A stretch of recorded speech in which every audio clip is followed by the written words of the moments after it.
What's up, everybody? Welcome to this week's episode of Whole Milk All Fat Sports Chat on WCCR Rutgers Camden Online Radio. Again, for those of you who are tuning in for the first time, welcome, and if you are coming back, welcome back. So just again, I'm Jack. I'm Anthony. I'm Mike. I'm Matt. And we're going to be talking lots of sports today. Just a couple new housekeeping items to get out of the way. We are no longer using SoundCloud to upload our old episodes because I guess no one really uses SoundCloud anymore. That was the decision. Well, we would only be able to upload 2.5 episodes before we had to pay money. So. Okay. And the fact that we don't get the visual aspect with SoundCloud is just so audio. YouTube it is. Yep, so we're now on YouTube. You can't just Google Whole Milk, though. You have to search Whole Milk All Fat Sports Chat. Our first episode from last week is up on there. So make sure you subscribe and watch our videos. And hopefully we'll get monetized and become super rich. But you never know with YouTube. Come with the video. We'll get is the link to the YouTube channel on the Twitter page? Yes, it is. Okay, so... Also follow us on Twitter. Yeah, follow us on Twitter, like us on Facebook, at Whole Milk Chat, capital letters W, M, and C. That's for both of them. You got at something Whole cool Milk Chat. going on? Tweet us out. Maybe we'll give you a shout out on the air. Tell people what's up. Tell your friends. Yep. All right, so let's get into sports. We're going to start with NBA first this week because the Super Bowl is kind of be a big thing at the end. So we'll start with NBA, and I think what Anthony wanted to lead off today. He wanted to start the show. So, yeah, I just wanted to make everybody aware, if you live under a rock and you don't know, we're talking Blake Griffin Yes, first? Blake Okay, Griffin so first. Blake Griffin was traded to the Detroit Pistons. Detroit Pistons. For The not a lot. Really. Well, it's an interesting thing for both sides. So the Pistons get Blake Griffin, Willie Reed, and Bruce Johnson. The Clippers get Tobias Harris, Avery Bradley, Boban Marjanovic, a 2018 first-round pick, and a 2019 second-round pick. This gives the Clippers a lot of cap flexibility since Blake Griffin just had signed a 5-year max contract, and all three of those contracts end either this year or next year. And then they also get a first-round pick which will have moderate value. Pistons, but they're all that's all protected like 1 through 3 pretty much for like the next 5 years. And then the Pistons get a star player in Blake Griffin. They've become Pelicans light. Yeah, Well, actually, they're the new Pelicans because DeMarcus Cousins tore his Achilles and he's done for the year. So they're kind of like they're Pelicans of the East now. and the Pelicans were unable to swing the trade to get Nikola Murtok from the Bulls. Mirotic. They were unable to do that. So this is all a part of the Clippers' plans to retool, not a rebuild, not a tank, to retool their team in hopes of attracting LeBron this offseason. They will also look to try to trade DeAndre Jordan and Lou Williams, probably in a package deal together. Where they will go, I'm not sure because that's a lot of money. Cavaliers.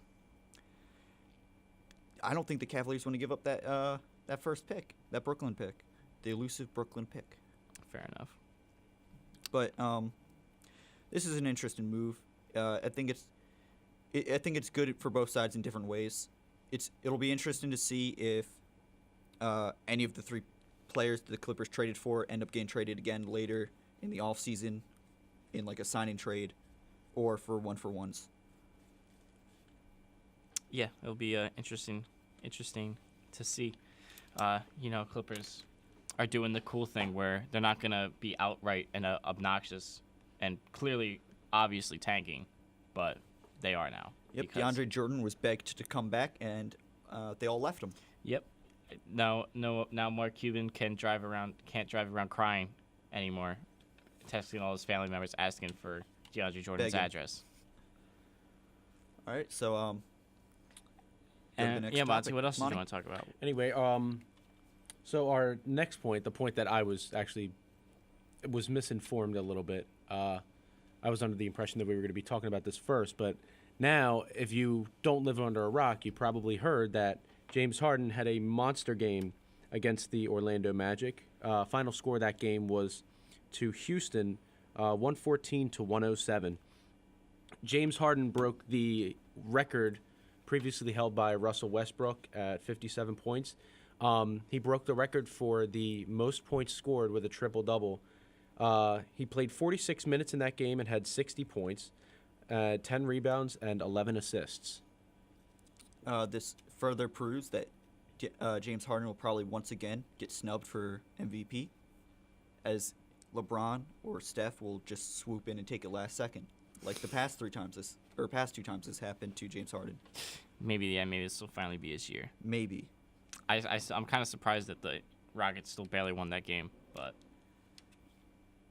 Yeah. what can you do? What can you do? Yeah, so there was that. That was interesting. A cool thing. And then I guess we can shift back To Sixers. no, not yet. Not yet. Not yet. We still got got to one more talk thing. about K-Love. K-Love. K-Love and the special sauce. Yep. He broke his wrist, so he will be out 6 to 8 weeks. Maybe he's just faking it. That affects both the Cavaliers because he was the second best player on that team. But it also affects him in a good way because apparently they all hated him. Yeah, he gets some time away from the team. Did he really break his wrist or is he just faking it so he doesn't have to play? Hurt or injured. Yeah. But also, what this means is it's official. LeBron's All-Star team is cursed, as this is the third injury. First it was DeMarcus Cousins with his Achilles. John Wall is about to get knee surgery, and now Kevin Love broke his wrist. It's what happens when you don't draft Joel Embiid onto your All-Star team. So who's next to get injured on LeBron's team? Who else does? Oh, yes, Maybe, Kyrie, right? maybe LeBron. Kyrie. Maybe Kyrie, or maybe Kevin Durant. Ooh. Gets That'd be- injured again. It might be actually. So with all of these injuries, there have been replacement players, with both Lou Williams getting snubbed, and twice. But didn't he get in? Or no? He did not, because it was for DeMarcus Cousins. Who are the takeovers? I know for Kevin Love, Andre Drummond took over from the East. Ben Simmons did not sneak in. Mm-hmm. And for John Wall, Goran Dragic got in. Was right? Yeah, it was Dragic. I'm pretty sure. I forget who took it over for Cousins. Oh, Paul George did. Paul George took over for Cousins. That's right. Which is crazy to think that Paul George doesn't make it in the first place, but that's how stacked the West is. Yeah. But yeah, so Ben Simmons, he did not take over Kevin Love's spot. Poor Ben Simmons. It's because he's a rookie. He's got to take his lumps. Yeah. Since not making an All-Star, though, he's been really motivated to play, and he's been playing really well. He had that really insane triple-double against the Bulls last week, right? That was he did it 2 minutes into the third quarter or something like that. He got it really fast. He absolutely just owned that game. Owned the Bulls. Yeah. And speaking of the Sixers, they have been stinking it up again lately. So they won last Wednesday against the Bulls. But then, when was the next time they played? They played the Thunder Lost. on Sunday. But that was still a pretty close game. Was that enough? We play him well. Yeah, no OT though. No OT No this triple time. OT. But the backboards did not make it. The Thunder had to replace their backboards because of all the slam dunks. Yeah, Joel Embiid. And there was a murder in OKC. Joel Embiid absolutely he laid out Russell Westbrook. So there was a lot of back-to-back just aggressive dunks. Yeah, my within seconds of each other. My condolences go out to the Westbrook family. Times will be tough, but I'm sure that Russell Westbrook will recover. But speaking of Joel Embiid, not only did he make All-Star as a starter, he is also finally going to play back-to-backs. Because he played Monday against the Bucks, a game which the Sixers. No, he did not play against the Bucks. Oh. He's playing this upcoming back-to-back. The reason they didn't start him then is because we had, it was 3 games in 5 days, a really short, compact back-to-back. But now that he's gone, I think 2 or 3 days rest, he'll now start playing back-to-backs from now on. How many back-to-backs are left this season? 6 or 7, maybe. I remember seeing, because I was watching the I think it was the Bucks game, and CSN had a stat showing how many back-to-backs were left this season, and I'm pretty sure it was either between 8, 7, or 6. Who knows? So Yeah, I'm not sure exactly, but it's a good sign for Embiid, conditioning and health wise. Yep. He's at 37 games on the season, 6 more than last year. Don't jinx it. I'm not. Got knock on wood. I don't know if that's a. I don't think this is. I don't think that's I mean, I can hope. yeah. Got to keep Embiid healthy. That's the Philly way. Philly can way. hope. But on Monday, the Sixers also lost to the Bucks, a team which had fired Jason Kidd last week. I think that was like either a day or two after. I think we made 3 total 3-point shots. We are really down. It seemed like a really uninspired loss, considering they just blew out the Bucks like a week or two ago. Yeah, we had a similar thing to when we blew out the Spurs, but we were the Spurs in this situation where we just couldn't make a 3-point for our lives, which hurt us a lot, and that's why we lost.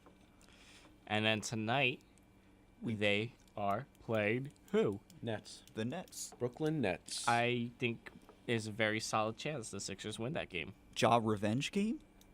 Is he playing? Who knows? I thought he was still getting like scratched even against the Nets, It's random. even on the When he Nets. plays. I'm sure that he'll tank just like he did in Philadelphia. And I'm glad that Maybe a Stauskas revenge game? I'm glad the burden's off us. Who knows? Maybe it's a double revenge game. And then they have a back-to-back. So yeah, they're playing tonight and tomorrow night. Who are they playing tomorrow night? Tomorrow night, who is it? I think the Heat. I think That should be a good game. that will be a really good game to watch. We have- because we get another Whiteside and Embiid matchup. They first went off like early in the season. We also have plans to go to the game on March 26th because the tickets will be cheap. That'll be versus the Denver Nuggets. So we'll let you know where we're sitting, and maybe you'll say hi if we have any fans. Yeah, maybe. And then other Sixers news, we have I want to talk about. Fultz. Before that, I want to talk about a player that, because we've been talking about all season plans and future plans, but we have yet to mention Jonah Bolden, who we have stashed away, and he will most likely come over this offseason. And he's an interesting candidate because he's 6'10", he's the same height as Ben Simmons, but his wingspan is 7'3", which is larger than Embiid's. He has just monkey arms. He can clog up passing lanes for him. He'll clog up passing lanes. He'll play power forward for us. On the bench, he'll really help out the bench unit where we struggle right now because he's not shooting the best at 3 right now. He's down from last year, but he still shoots 32%, which is pretty kind of what all right. the Sixers need. Yeah, on the bench. He has good playmaking and basketball IQ. He's a really good shot blocker. And he won last year the Adriatic Top Prospect Award. The previous 3 winners were Jokic, Zizic, and Lonzo Sarge. Ball, Nope. LaMelo Ball, Nope. LiAngelo Ball. Maybe this year. But Sarge. So, very good for future prospects. Yeah, he's a very well-rounded player. His main problem, though, is finishing. He does a little bit too much like finger rolls and stuff, which will get blocked. But based off of the progress of like Joel Embiid and Ben Simmons with finishing, I think Brett Brown can fix that, and he'll be a really good bench role player for us. So I can't wait. Too for him bad to he's come never over. coming over. Yeah, the Sixers will have to buy out his contract because he has 2 years left for, I believe, the Israeli team. I truly believe Colangelo will do They got to it. save that space for LeBron. That's why you get rid of Bayless. True. All right, so now we can talk about Markelle Fultz. So we had some fake news reporting by ESPN, right? Yep. Can't trust ESPN. anybody, ladies and gentlemen. You can never trust ESPN. They quoted Brett Brown as saying, Markelle Fultz has psychosomatic issues with his shot, kind of saying that he just has the yips, but in a super scary sounding way. Markelle Fultz heard this, tweeted out, "You can't trust anybody," and to not call or text him right now. So if you're planning to hit him up, now's not the time. I really wanted him to come to my niece's birthday party too. I'm sorry. You just can't have it. So, at first we thought he was angry at Brett Brown. But it's been proven with some shots of practice that he was just actually angry at ESPN and the reporters. Because Brett Brown furiously denied that he didn't say anything close to psychosomatic or hinted at anything like that. So it's ESPN being scum, as always. The Trying EA to, of sports. Yeah, there you go. Trying to beat up a 19-year-old Spirit who has been improving really well. Also, yeah, he should just shoot full court shots backwards because that seems to be the only shots he can make. Can't block it. Yeah, It's perfect. maybe he should just psychosemantic. shoot backwards because that seems to work for him. Mm-hmm. But we don't. Wouldn't that technically be a backcourt violation though? If he no. No. Why not- is it a backcourt violation Well, if you like shoot no, backwards? no, like if he's standing, if he's standing in the back of the court and they have the ball on the other end. As long as he doesn't cross over. Yeah, as long as he doesn't cross over. So it'll be fine. if you give it to him and he immediately chucks it, that's fair game. Can't defend that. That's how the Sixers are going to go to the final this year. Yeah. Just hand. Give the rock to Markelle Fultz. and Have he'll him just throw shoot backwards. Will Fultz play this year? Maybe. Maybe. Maybe. Who knows? Maybe. His It's- progression looks a lot cleaner. Like he's just really inconsistent right now. But during his inconsistency, he shows a good shooting form again, but has bad ones at other times. So he just needs to work on that, and then he can be back on the court. If he can do that before the season's over, As long as the Possible. Sixers are still in the playoff hunt, I think he'll come back. I think he'll play this year. Yeah, But if they make the playoffs, then they're not going to bring him back if he's not playing by playoffs. if they're not gonna start him in the playoffs, that will be terrible. That'd put way too much pressure on him. I'll just save him for next year. Yeah. I think that's about all we have for basketball, at least for now, unless we decide to go back to it later. But I think now we need to switch over to the world of the NFL. At first, we thought we were just going to talk about the Super Bowl matchup, Superbowl. but there's been some big news. The Alex Reds. Smith was traded from the Chiefs to the Redskins for a third-round pick and cornerback Kendall Fuller. And then the Redskins promptly signed Alex Smith to a deal that would pay him as much as Kirk Cousins wanted 2 years ago. And what this means is Kirk Cousins will be a free agent. he'll be a free agent. And So those sweepstakes are going to be really intense between all the mediocre teams that don't want a quarterback, that need a quarterback. he has high chances of landing with the Broncos. They will push really hard to get him. I think he's definitely. There's no way he isn't going to go to the Broncos, I think. I think that's the best team. Their to go GM is to. literally a horse. Mm-hmm. I think that's the best team for him to go to. It's the most stacked. They instantly become playoff contenders. I mean, the Jets are also like a dark horse, I guess. Jets or Bills, they're also going to be pushing. The Cardinals are going to look to sign their latest veteran quarterback, but I mean, at least this time he's not like Super old. super If old they get and fragile and super broken. Yeah, so, also mind you, this season was the first time Alex Smith threw for 4,000 yards. And over Kirk- 23 touchdowns, right? Yes, Kirk Cousins has done that all 3 years he has started. 2 of those on franchise tags.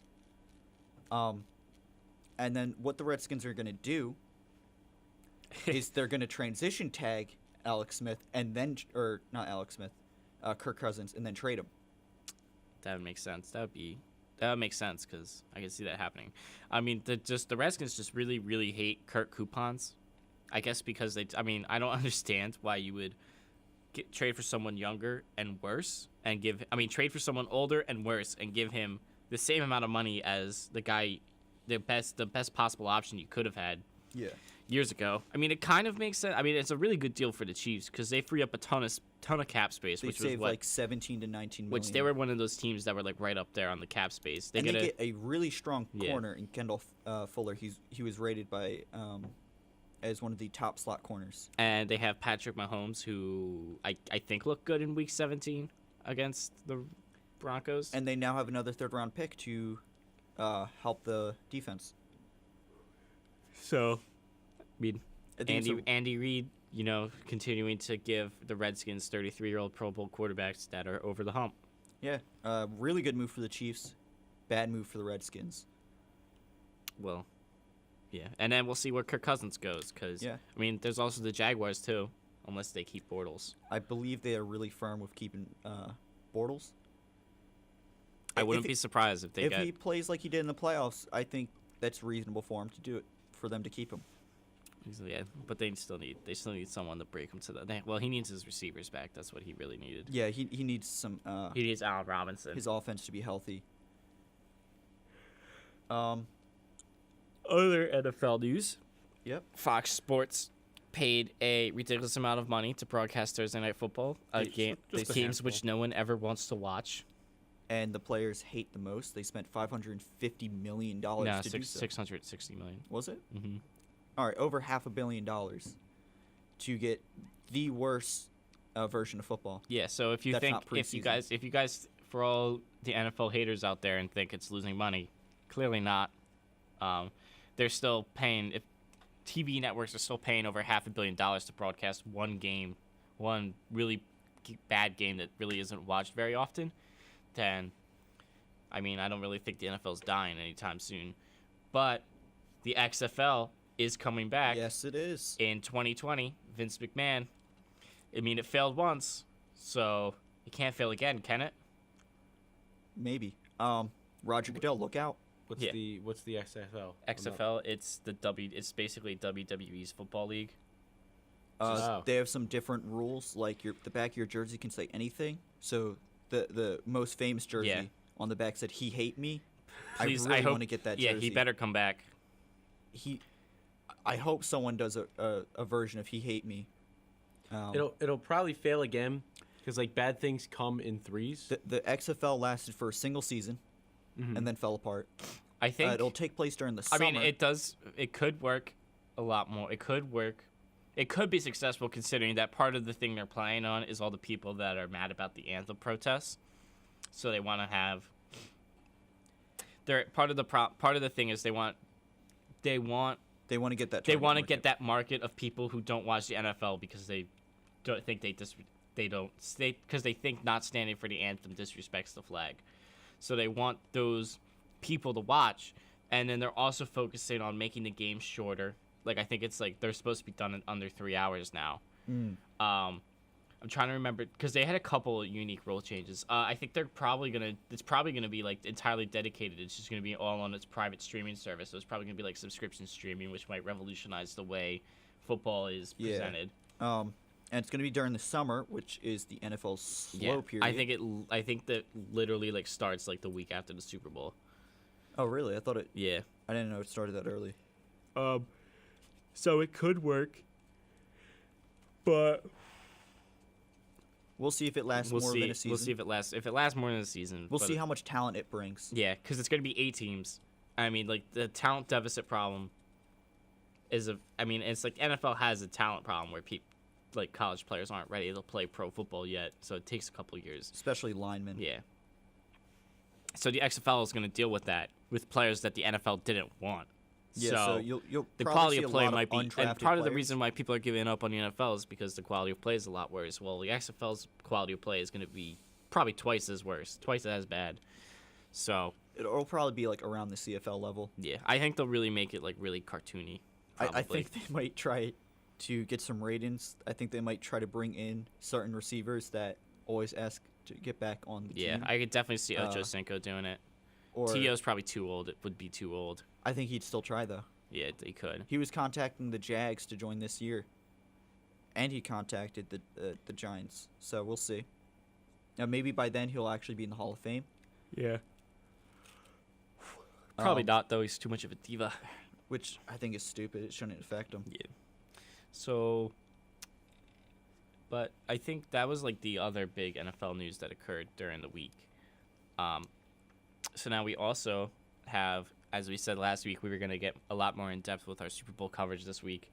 So that's what we're going to talk about now for a bit. I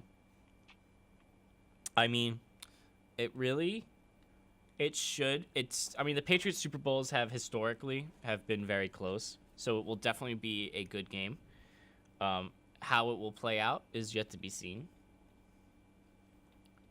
Yeah, But- because even though it's a backup in Nick Foles, it's still probably going to be close because of how How well Nick Foles played against the Vikings, and I think I was going to say how well the defense is. yeah, and how good the defense is, because Tom Brady's weakness is pressure up the middle, and the Eagles have two of the best interior linemen, have the best defensive line in the league, probably have Yeah, one of the deepest defensive lines. They have the best defensive tackle in the league, besides Aaron Donald, I guess you could argue.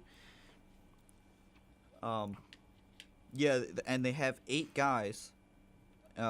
Their secondary unit could be a starting lineup for a defensive line, and you'd be okay with it. Yeah,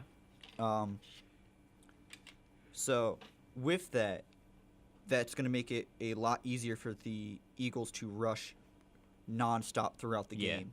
and I mean, as long as the problem is like the Eagles' defense, if their pass rush can't get to there, if the Patriots just keep running slant routes, which I think Bill Belichick is definitely going to exploit because they have the personnel to do it. It all depends on how Jim Schwartz decides to adjust, because if the Patriots are just throwing slants all game, then there's no chance for the pass rush to get to Brady. It's going to be a lot of quick hitting routes. It's going to be a lot of quick hit routes, which is a problem for the Eagles because they can't seem to stop it unless they start jamming receivers at the line and letting the pass rush get there. And with that, you have to look out for James White and Deion Lewis, Yeah. who will have a lot of targets. Gronk. Yeah, I don't know. Gronk's a big deal because I There's- don't know who's going to cover him on the Eagles. There's no player on He's- the Eagles that can cover him one-on-one. He's too tall. They'd have to double team him. Definitely going to have to. I'm probably going to shadow him with probably a linebacker and probably like Malcolm Jenkins or Rodney McLeod. And if you have to double Gronk all game, that means all of the receivers have one-on-one matchups. And then potentially later in the game, like the late third or fourth quarter, then you might want to look out for Brendan Cooks going deep. Yeah, because they 'Cause they always might bite not on have- double moves. They might not have help over top because Malcolm Jenkins will be focused on I think. I Gronk. mean, there's still Gronk. Still has he cleared concussion protocol officially? He's progressing really fast. So, I mean, there's still a chance. He's been He's definitely practicing, but most likely he's gonna play, but like there's still a chance maybe. But I mean, if the Eagles can get him out of the game, whether that's maybe he's still gonna be feeling the effects. Are you suggesting dirty hits? Hey, you were suggesting that you were gonna break Alshon Jeffrey's legs, so But I'm just saying. I do not play for the team. I am not. I'm just saying Gronk gets injured pretty easily, for a big guy. He get well. That's kind of the point of being a big guy. Is you're more likely to get injured. But he does have a wicked cool arm brace from it. Yeah. I do know that I think the NFL is sending in somebody who will. It's basically somebody who's going to judge whether or not somebody has a concussion. Like an official guy from the NFL who will decide whether or not somebody needs to. Sit out for the game. Yeah. I think that's probably the best choice, especially since something like the Super Bowl, you have to have someone that doesn't have bias. Yeah. But you have to have someone individual for each team then, because you can't just have the guy booking it across the field or whatever. But I think that's probably the way to go. Mm-hmm.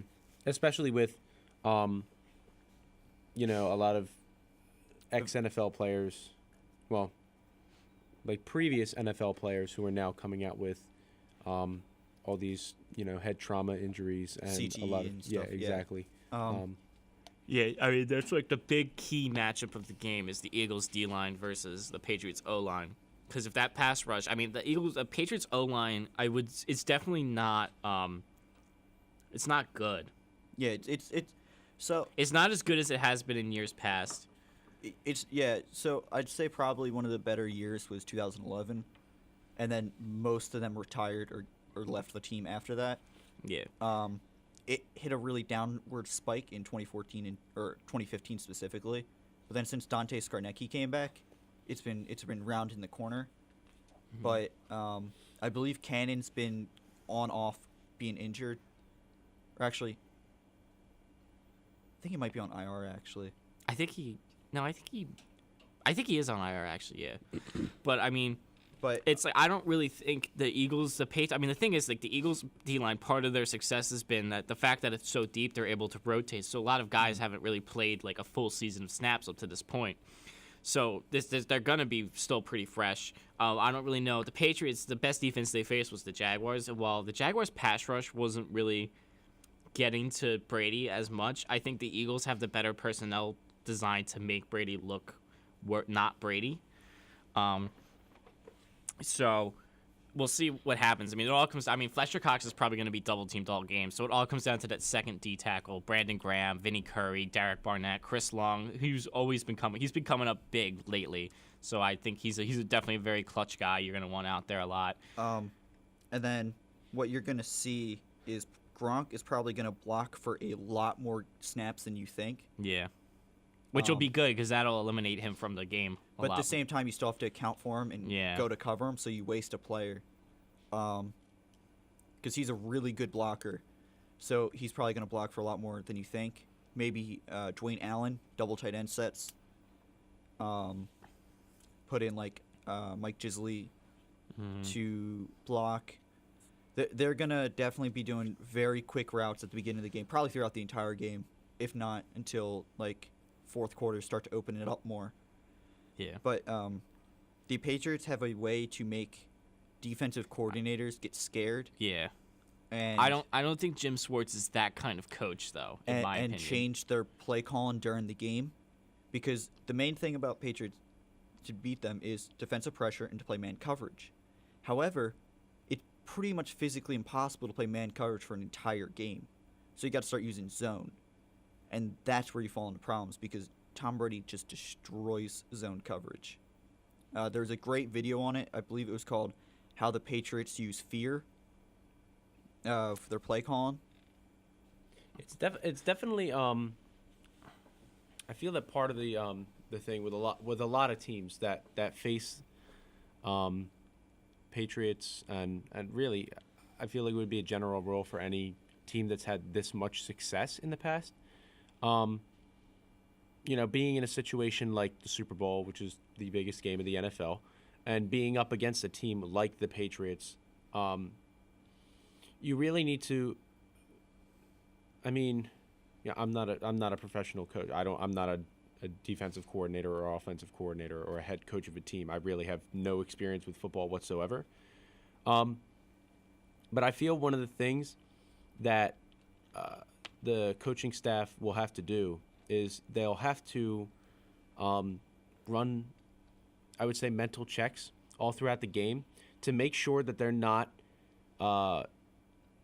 overthinking themselves and doubting themselves, and giving the Patriots an opportunity to make a big play. I could keep going and put my 2 cents in now. Yeah. Go ahead.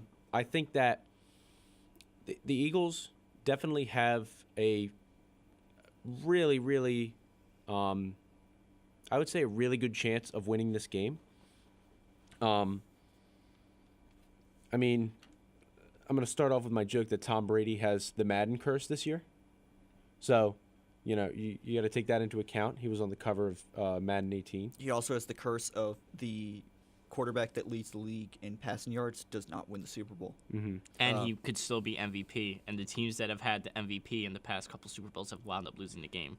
But I think that works to our advantage. Tom Brady has so many curses against him that they should just all cancel out at this point. I think the past couple of years, the Madden curse has been shown to not be as powerful.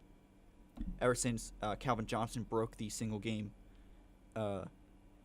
receiving record, I think it's been proven that it's not as powerful or strong. We won the Super Bowl the year Gronk was on it. Mm-hmm. So, yeah, I think the Madden curse isn't as strong as like the early 2000s, where you get put on the cover and you go to jail or get part of a murder investigation. Yeah. It was really harsh early on, but it's softened up, and I think almost you can announce that it's no longer a thing. Mm-hmm. But anyway, back to my little outlook. Like I said, I feel that the Eagles have the tools to to perform and win the Super Bowl. Now, Gronk is going to be obviously a big problem because there's really nobody that can match up with him on the Eagles' defense. But at the same time, the Eagles don't have an offense like that.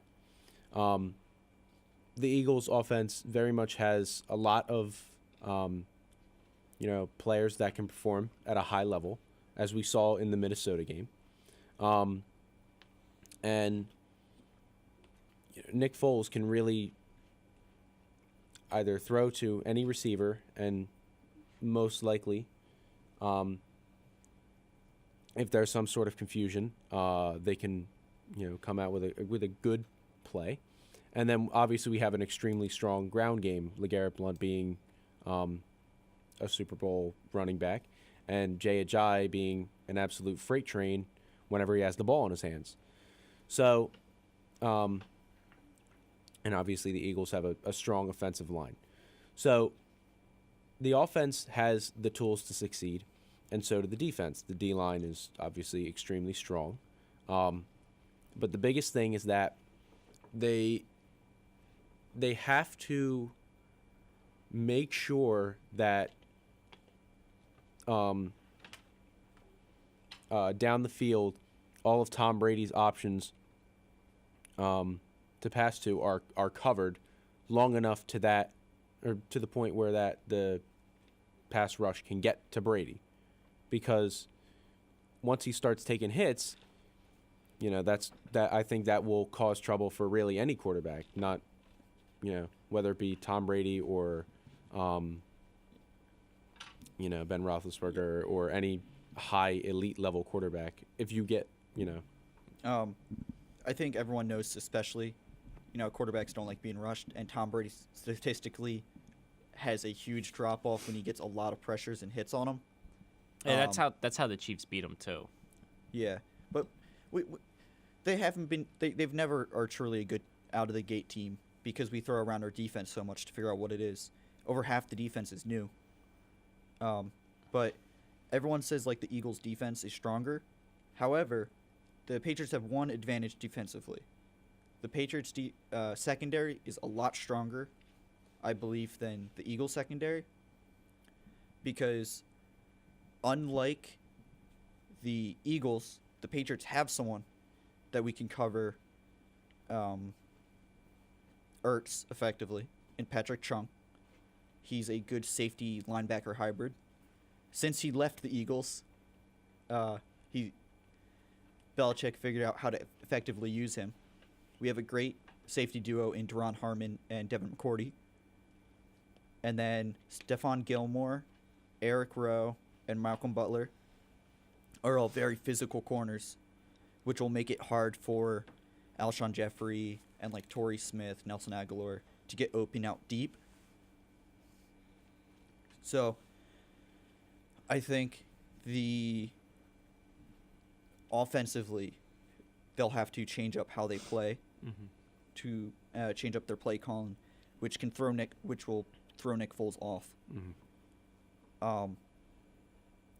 We've been iffy with stopping the run because Malcolm Brown, our best defensive tackle, is injured, and it's unsure if he'll actually be able to play the game.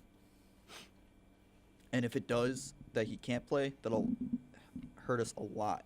I mean, the thing is like the Patriots don't have the top-ranked defense in the league. They have the good cornerback duo, but the Eagles, the Vikings have a good cornerback duo too, and the Eagles managed to put up 38 on them. So, and Nick Foles threw for over 300 yards, 3 touchdowns, the whole spiel that we've been hearing about for the past 2 weeks.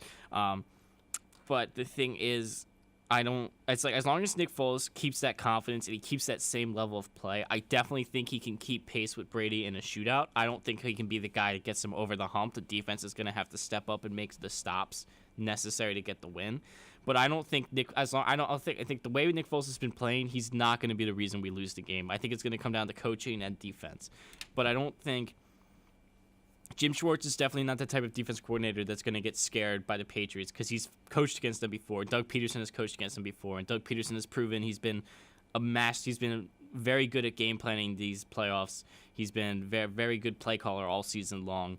I think they're definitely, I don't see them coming out and looking unprepared and just like a disheveled mess like most of teams have against the Patriots. And this isn't really like the same dominant Patriots team we've seen in years past. The AFC is relatively weak, and the Patriots have had a relatively easy path to get to where they are now. I mean, they played the Titans and the Jaguars in the playoffs, and for 3 quarters against the Jaguars, for 3 quarters in the AFC Championship game, the Jaguars were the better team. The only reason the Jaguars lost that game is because Doug Marrone decided to take the foot off the gas and let the Patriots get back into it, and he let the Patriots get inside his head. And I think as long as Doug Peterson doesn't let that happen, and he keeps a balanced game plan, he lets Nick Foles throw when he needs to, he runs the ball, he grinds down the clock, because the Eagles are very good at keeping the ball and having a dominant time of possession, and that's part of the reason why the Falcons lost last year is because the offense didn't try to run down the clock, and I don't think the Eagles are going to do that same thing. So, the Patriots have proven they are never a good first half Super Bowl team, considering they've never scored a touchdown in the first quarter in any of the Belichick Super Bowls. And Tom Brady is the ultimate fourth quarter quarterback, shown in the Falcons game. Everyone knows the Atlanta game. And also in the first 3 Super Bowl wins, he's really strong. In other playoff games, like against the Jaguars, in 2014 against the Falcons, coming against 2 14-point deficits in the fourth quarter. So I think it's a big thing of how much can the Eagles defense do in the second half versus how much the Patriots defense can do in the first half. Because once we switch over, I think the Patriots offense will have a huge advantage because Tom Brady just flips a switch in the fourth quarter. I think as long as the Eagles can build a good enough lead and they don't like sit on it, they keep trying to extend it. I think as long as you try not to let Brady get back into that game, I think that's where, because this Eagles team, as the same thing I was saying about the Patriots, this isn't really the last time the Eagles made the Super Bowl. It was the fourth. It was fine. It was like the first time after 4 straight conference championship games they finally won one and they finally got there. So there's all this pressure on the Eagles, and I mean, and whoever chooses to believe it or not is like Donovan McNabb had a ton of nerves going into that game. He was puking in the huddle, all those rumors. I don't think Nick Foles is that same type of guy to let the nerves get to him, because if I thought that was going to happen, I thought that he would have broken down in the playoffs, but that hasn't happened. And I just think it's like the Eagles have been just like doubted all season long. Well, they haven't been doubted as much this week because, you know, they've made it to the Super Bowl. People aren't really expecting them to come out and win. I think it's just a different kind of vibe with the Eagles this year. It's not like the same type of, oh, we finally made it, so they better win because I'm sick of losing. I think it's like people are like are believing they can win because they've just been doubted all season. It's definitely I do think that the underdog mentality is definitely a part of giving the team the drive to perform at an elite level. They have the same record as the Patriots, so I don't understand why a lot of people were doubting this team, because there's a lot of talent. And then I just want to say real quick, the odds were really always stacked against the Eagles in the playoffs, and they were 2-point underdogs in the Atlanta game. They won. They were 3-point underdogs in the Minnesota game, and they blew them out, holding them to a 31-point deficit in that game. So I definitely think that the Eagles have a lot of talent, and they're going, if they perform at the level that they've been playing at, like Jack said, they can definitely come out with a big game. So the reason so many people are like, quote unquote, doubting the Eagles is clearly because of the fact that they don't have their starting quarterback. They're playing a backup quarterback in the Super Bowl. Nick Foles proved that 28-1 season was 27-2. 27-2 season was a fluke, and his production is because of how stacked the Eagles are as a team. Well, I mean, part of the thing is too, like, Nick Foles has actually played at a capable level everywhere besides St. Louis. Well, Los Angeles, St. Louis, the Rams. So it's not like it's just that 27-2 season was probably just like he was playing at a higher level than usual, but it's not like he's been a completely mediocre quarterback his entire career, that besides that one season. And then also, the underdog narrative is no longer.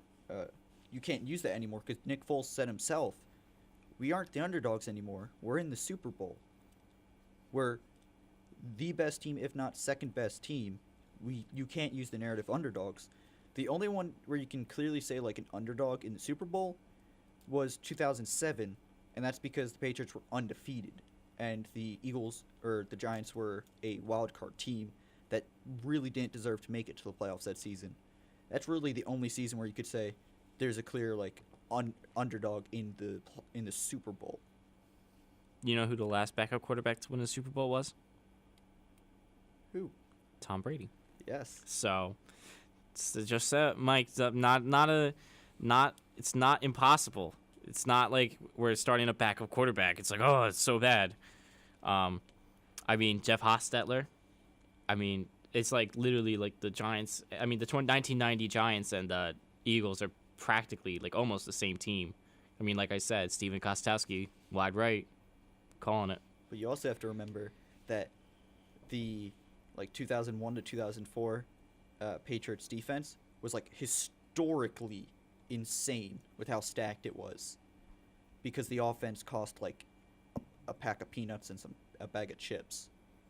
It was just a historically stacked defense. They don't have a historically stacked defense anymore. Well, I'm more so comparing the like early Patriots to current Eagles. True. I mean, it'll definitely be a close game. As every Yeah. Patriots Super Bowl. As every Patriots Super Bowl is. I mean, I don't know if it comes down to the wire, I might actually have a heart attack watching the end. But I think the Eagles have a very good chance. I do think they're going to win the game. I mean, my prediction, I think it's going to be 10,000 to -2. I want to see Tom Brady shed tears of frustration. I want to see him smack his helmet and just smash it against the ground and just be really angry.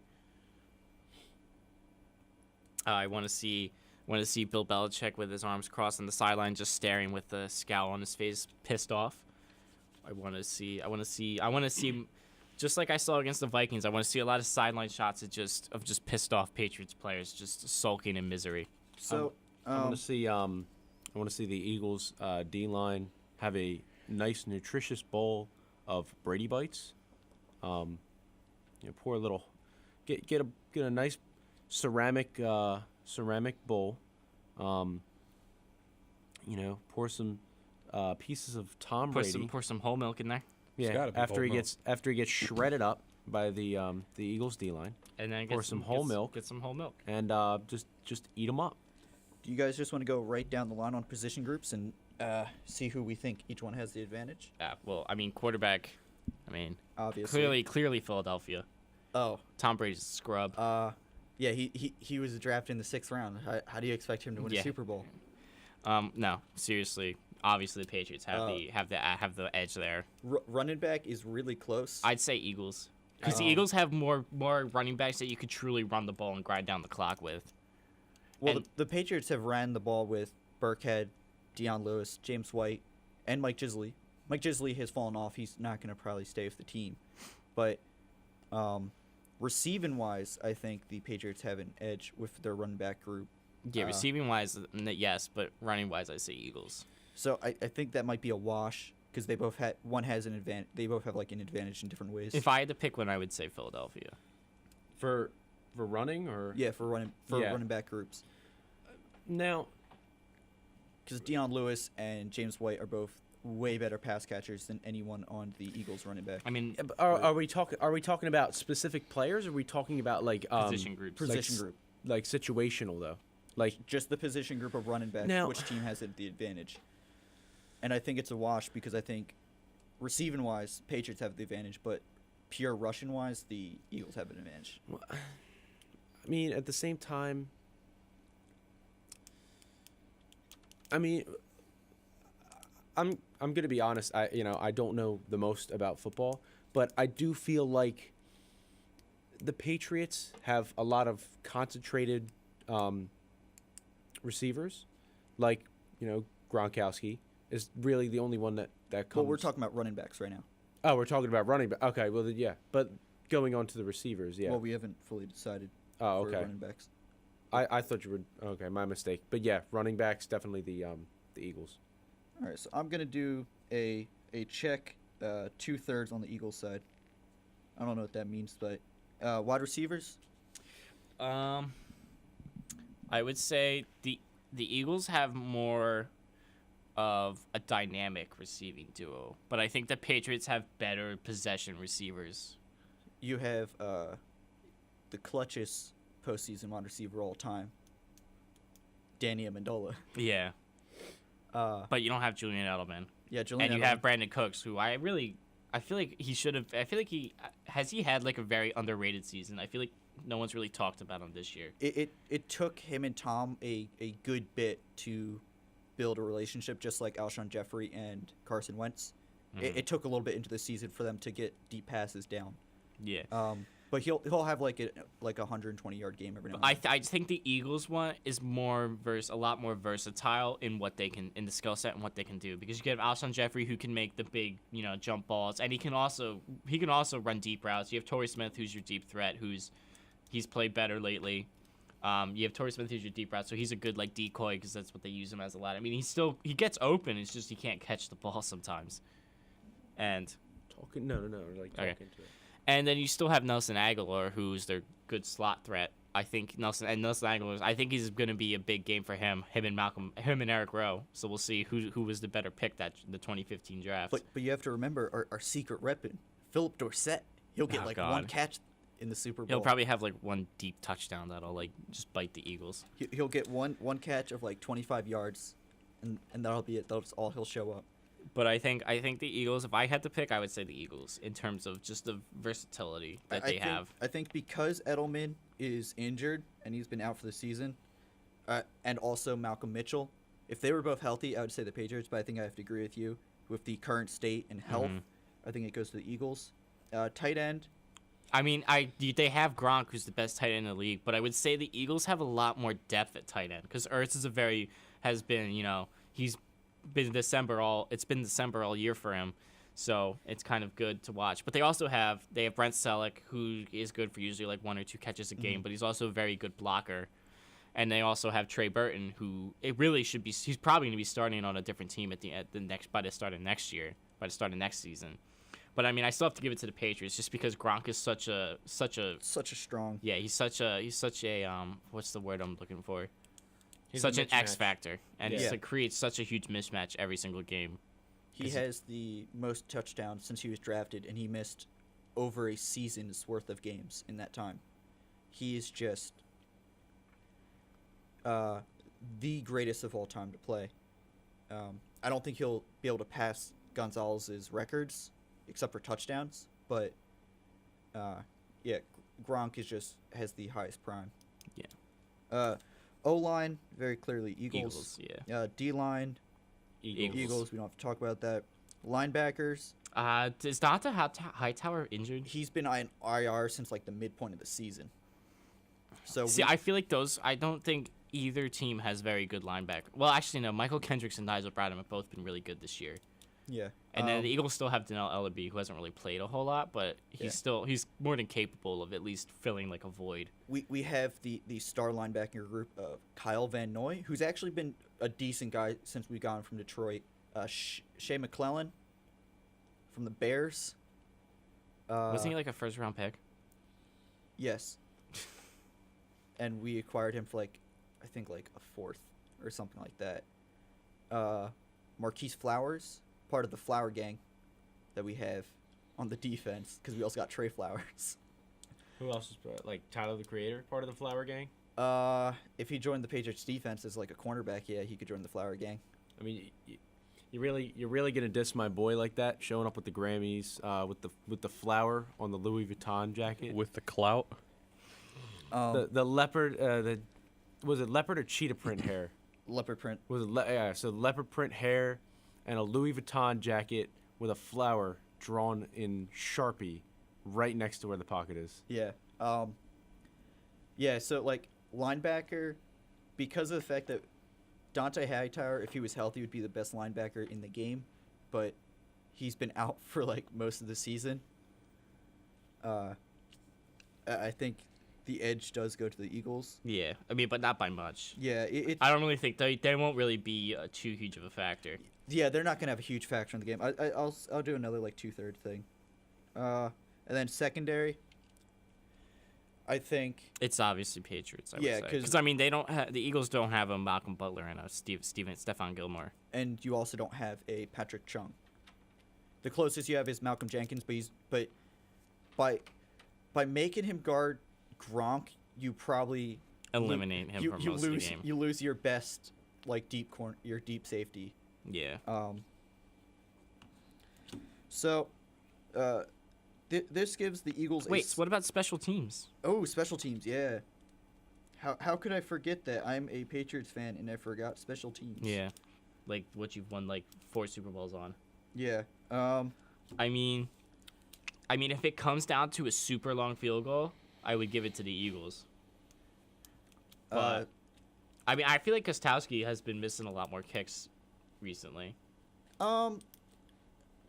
He's a little bit lower than like his career average, but he's not doing that bad. Like, I don't think a 2015 is gonna happen. Where like that was a kind of overall bad year for him. But punter, we got the left-footed punter. Got to watch out for that. Yeah, we have Donnie Jones. And then like returners, we got Nate Ebner and Matthew Slater, who I believe is healthy for the game. And you got the do your job grit on the Patriots special teams. Yeah. I mean, but the Eagles also have, I think their special teams has definitely not been that good this year, but I think that's mainly because Darren Sproles got injured in week 3, so it kind of affected the rest. Yeah, I know Matthew Slater was injured for a large point of the season, but I'm pretty sure he's been in the playoffs. Because if I remember correctly, he was part of the decimation of the Titans with where we were down in them with punts. So special teams to the Patriots.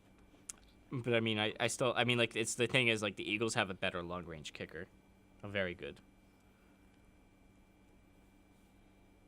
What was the franchise record that Jake Elliott broke this season? He said kicked a 61-yard game-winning field goal, There you go.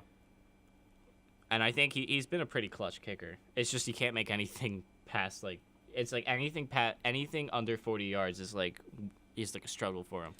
So, by my simple math of adding up checks and the half checks, we have actually equaled out to both 4 and 2/3 for both teams. Yeah, I think it is an evenly matched game. I think they match up a lot better than the Vikings would have. So Yeah, because I think if the Vikings made it in, that offense would have been just shut down, just like the Eagles did to them. And it's like Pat Shurmur's very one-dimensional as an offensive coordinator, in my opinion. So, would you guys go as far to say that this might be one of the best Super Bowl matchups of our lifetimes? I mean, you can't say that till the game actually ends. Yeah, you can't because I didn't think New England was going to be a very close game. I thought that was going to be more of like a Patriots kind of in control the whole time. and why that is like a record thing because it had the largest comeback. Yeah. And It also it the was first really overtime game. more of one team dominating for 3 quarters and another dominating for 1.5. Yeah, so like to watch as a third party that doesn't have a team invested, it wasn't the best. Yeah, it wasn't a back and forth game. However, back in 2014, Patriots versus Seahawks, that is one of the best recent Super Bowls of our time. Yeah. I think that and like Steelers Cardinals are the two Super Bowls I still remember the most. Yeah, that one was also really crazy. The Saints Colts with the really risky move of the fake for the kickoff for the On the second half. the onside kick. But I mean, that game also wasn't like a very. It was like 31-17. That wasn't like it wasn't like. Yeah, once the Saints onside, once the Saints got the lead, it was like they never gave it back up. Yeah, once that onside kick happened, it kind of threw the Colts out. But that was a good moment. But yeah, the Patriots Seahawks in 2014 and the Steelers Cardinals were in our lifetime probably the two best Super Bowls. Yeah. And considering how this is like the first, I mean, this is the first Philly championship I'm like fully like aware of, because while we were alive for the last Eagles Super Bowl and we were alive for the Phillies World Series, I wasn't really old enough 5 and 9 years old. I wasn't really old enough at the time to fully comprehend what was going on. So this is like the first. It's like such a big deal for me because it's the first one I remember and the first one I'm gonna like be able to witness and probably remember for years to come. And it's a lot. That's the thing for a lot of Phillies fans too, because they haven't witnessed this. And I mean, part of the reason the Eagles have, I mean, I think it's gonna be if when it comes down to like, because I know like part of the audience is gonna be like corporate and like executive people who got tickets to the game and bought them for like Super Bowl parties and stuff. Yeah, that always. And then, happens. but then like I think like the fan portion of it is going to be a majority of Eagles fans, and having home field advantage gives like such a huge edge to the Eagles because they have been so good at home this year. I think having like a majority of Eagles fans in there is really going to help them in the end too. Yeah, because there's a little bit of Super Bowl fatigue since this is the Patriots' Yeah. third Super Bowl in 4 years. And I think a lot of people with the Eagles are like thinking like this could never happen again too. Yeah, because cap-wise, the Eagles are very tight next year. Yeah, this is all stuff we'll probably get into like later in February, early March. Yeah, probably closer to free agency. But the Eagles' defense, they will have to lose some pieces, and there's very good potential that they're just all having like career years. So, how the defense works next year with Wentz being healthy, also with some of the offensive pieces, it might just be a 93 Phillies where the entire team's just playing outside of its mind and having career years all at the same time. But we'll talk about that after the game's over. Yeah, that'll be a lot for. So I guess it's about like. Well, I think we have to give our guesses for what the score is going to be. Yeah, like I said, I think it's going to be 10,000 Eagles, -2 Patriots. Did you hear Kevin Hart's belief the game's going to be? Didn't he say it was like 83-6? Yep, 83-6 Eagles. Okay, how about you make your prediction, Monty?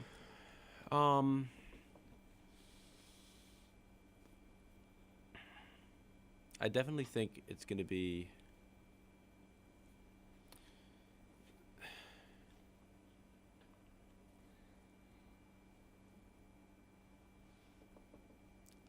I want to say 28-21 Eagles. I think it's going to be a one-run game.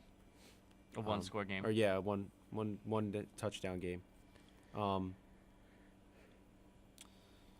Now, I don't know a lot,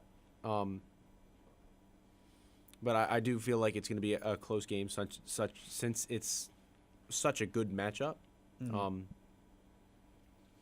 I think big performers in the game. Definitely going to be Gronk's going to be a big performer, big asset to the Patriots offense. I really hope my boy Corey Clement, from Glassboro, my man. I don't know him, but he's a hometown hero. I hope he does something cool. I definitely do think on the Eagles though, Jay Ajayi, LeGarrette Blount are going to make big plays because the Eagles' run game is strong. So, if you want to mention that, you have to talk about the fact that the Patriots have 3 Rutgers players. Well, you see, New Brunswick's up north. yeah, they're not. It's too close to New York.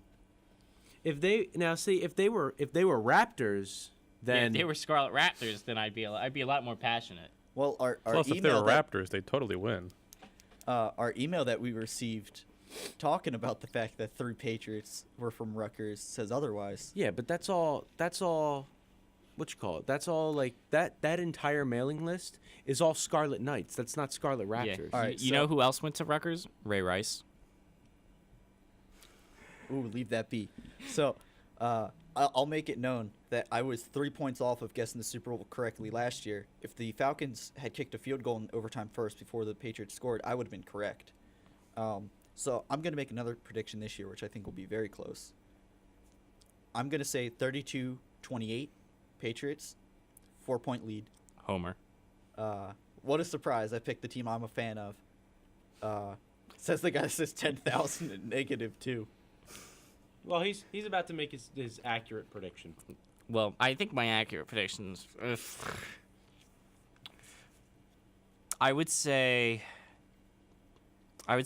like 24-21 Eagles, a repeat of 14 years ago. So I'm going to go with exactly Mike's prediction, but with the Eagles winning just to spite him. So there you have it. So next week you'll either have 3 really sad people and 1 happy person, or 1 really sad person and 3 really happy people. But I think before we close the show out, I want to do some bold predictions.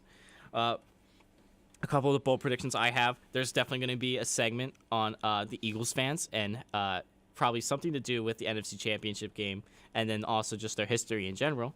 I feel like we're going to get snowballs at Santa Claus again. Snowballs thrown at Santa Claus brought up and mentioned with that, and they're going to talk about how unfairly the Vikings fans were treated in our city because they're the only fan base that is they act like they're the only fan base that has come in there and been poorly treated. What else do I think is going to happen? That was my one really, really bold prediction. I also think, we're also going to get a big segment on the Patriots Super Bowl, Pat's Super Bowl dynasty. There's definitely going to be a thing about, how they're repeating history. 3 and 4 years. Yeah. So that's a couple of my bold predictions. I think for the game itself, my bold prediction is that I feel like I had a really good one and now I can't remember. My really bold prediction is Malcolm Jenkins has another 100-yard pick six in the end zone So your bold prediction is Malcolm Jenkins 100-yard. All right. Let's write these down. Let's see what happens. Malcolm Jenkins 100-yard pick six, like from end zone to end zone. Yep. Monty, what's your bold prediction? Now, I don't think anything like this is going to happen. It would be really cool if it did. I think Corey Clement is going to make a big play. I'm going to say maybe either he's probably going to get a critical first down play somewhere in the game. Don't know exactly where. That's your bold prediction is a first down. No, but like critical, like 2-minute warning. They need a first down to run Yeah. out the clock. Or first down when it's like a fourth down run. He'll make like the like it's a fourth classic, down. Yeah, the fourth the down classic run. miracle catch. Fourth down Okay. run, they go for it, and he gets the first down Okay, gets first. when they're like down, 8 yards out. Yeah. All right, so they're 4th and 8 going for it. That's So- stupid. yeah, and and you run it on fourth and you 8. know what? Yeah, Dougie P's like, all right, guys, we're in a big game, Super Bowl 52. We're 4th and 8. Let's go for it. That seems like a reasonable thing to do. So Change my prediction to maybe like 4 yards. 4 yards, 4th and 4. How about and- just Corey Clement makes a crucial Yeah, play? there you go. that's such a weak bold play. Well, I'm gonna say Trey Flowers gets a strip sack and runs it in for a touchdown. He's our best defensive lineman. So that's what I'm betting that he's gonna do. Matt, do you have any bold predictions? If you can name a player. I'm going to say that someone on one of the teams is going to get a touchdown on the 12th down of the game. Someone's gonna score on the 12th play of the game. Yes. I don't know who. I would have said something like the team that scores the most points is gonna win. Yeah.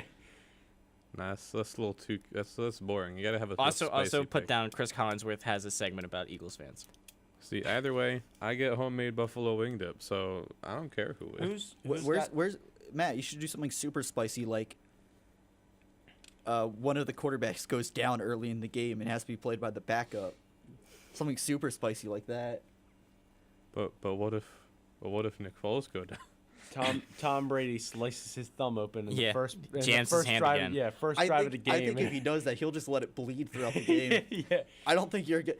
I think the only way you could possibly make Brady sit out the game. Is if he his arm gets chopped off. No, I think the only way you can actually make him sit out the game is if he gets a concussion and he's told he cannot return. That's the only way I think you could physically get Tom Brady to leave that field. All right, I got a real spicy pick for you. I think the Flyers are gonna do well next season. Yeah. All right, let's see what that happens in a week. Let's see how that turns out. Yeah. Flyers good next season. I'm afraid because if they actually get good, we might have to talk about them. Like that's my biggest I might fear. have to Like, actually watch hockey. Talking Flyers. Claude Giroux played in the All-Star game. I might and have that was to Talking actually Flyers. I might have to actually start watching all right, hockey. that was the second no. time we've talked Flyers on the We'd entirety all of the be on show. the same playing field, and that we have no idea what we're talking Yeah, about. Jack has the slight advantage in that. My mom knows hockey. I will bring her on. Yeah, Have a guess. so I guess I'll save Yep. this and we'll see if any of these happen. All right. I think some are more likely than others. The Flyers definitely. That's the one I'm hoping Yep. for. So During the that's- Super Bowl weekend, the Flyers predict their future season. So that's about all we have for today. So enjoy the Super Bowl. Go Eagles. Fly Eagles fly. Follow us. Stay follow safe. us. Yep. Follow us on Twitter. Please subscribe to our YouTube channel. This episode will probably be up by the end of the week, I would say. If not early, definitely before next Wednesday. That's the only promise I will And give you. don't drink and drive, ladies and gentlemen. We're going That's- to aim to get it uploaded tomorrow on Thursday. yeah, Hi, don't Mike. Welcome don't to drink my and drive. It's a microphone. terrible decision. Please don't ruin your lives. Thank you very much.